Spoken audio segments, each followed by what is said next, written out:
Gengkides.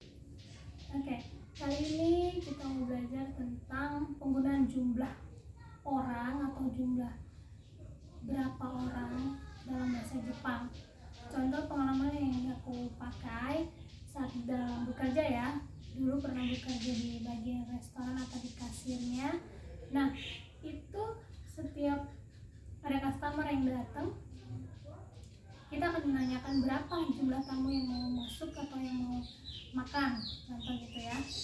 Kalau misalkan dia bilang sendiri, dia akan jawab hitori desu. Nah, kalau misalkan dia beramai-ramai dengan jumlah yang lumayan banyak, contoh 6, dia juga akan bilang dengan jumlah orang tersebut atau jumlah keluarganya. Nah, kita mau belajar di sini kayak gitu supaya kita mudah gitu mengucapkan jumlah kita saat dimanapun kita berada, kita mau makan atau minum dengan teman-teman atau keluarga. Nah, sekarang 1 sampai 10. Sebelumnya kita udah pernah belajar kan angka, tapi ini berbeda dengan angka penyebutan angka dengan jumlah orang yang akan kita hitung gitu. 1 sampai 10 kemarin adalah ichi, ni, san, yongo, roku, nana, hachi, kyuju.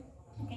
Untuk bentuk jumlahnya, kalau untuk sendiri itu kita sebut hitori, 2 orang, futari, 3 orang, sanin. Nah, sampai dari 3 sampai ke 10 itu sama dengan penyebutan angka kayak san, yongo, roku, nana, hachi, kyuju. Tapi yang berbeda adalah untuk 1 orang dan 2 orang, yaitu hitori, futari. Nah, untuk 3 sampai 10 kita samakan, tinggal ditambah nin. Nin itu adalah orang. Jadi kalau misalkan kita bilang 3 orang berarti san nin, 4 orang, yon nin, go nin, roku nin, nana nin atau shichi nin, kemudian hachi nin, kyu nin, ju nin. Nah, ingat ya, jadi kalau dia bilang ju nin, 10 orang. Oke. Nah, ketika itu saya bekerja di dalam restoran Jepang, itu sangat membuat saya banyak belajar kosakata baru ataupun percakapan baru dalam bahasa Jepang.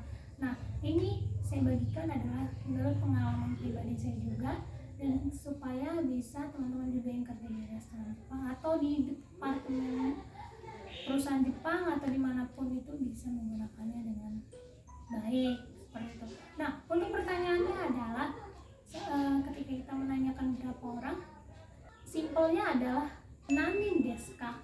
Nah itu. Tapi kalau di dalam pengalaman saya, kita belajar lebih yang ke sopannya.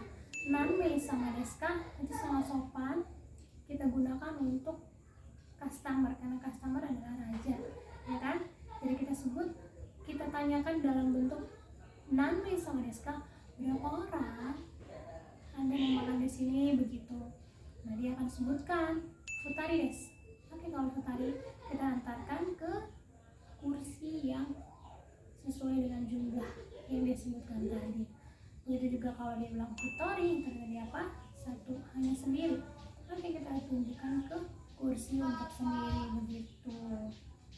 Nah, tambah lagi kayak contoh misalkan ketika di pengalaman saya ya, ketika dia ingin membayar ke kasir.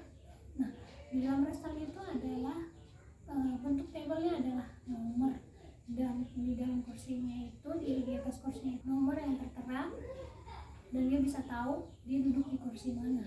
Nah, untuk tambah lagi ya, ketika dia menyebutkan angka kursi, dia tinggal tambah bang.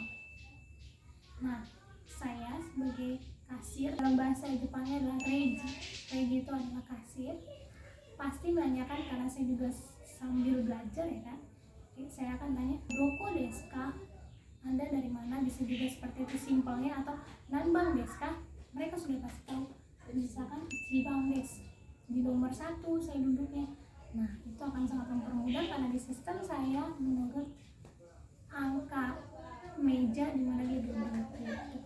Kalian bisa tambah bang untuk urutan angka yang dipakai gitu saat menyebutkannya. Oke, segitu aja. Kalau misalnya kalian mau tanyakan, boleh tulis di kolom komentar, nanti saya akan jawab. Jadi kita bisa belajar sama-sama. Oke, segitu aja, terima kasih.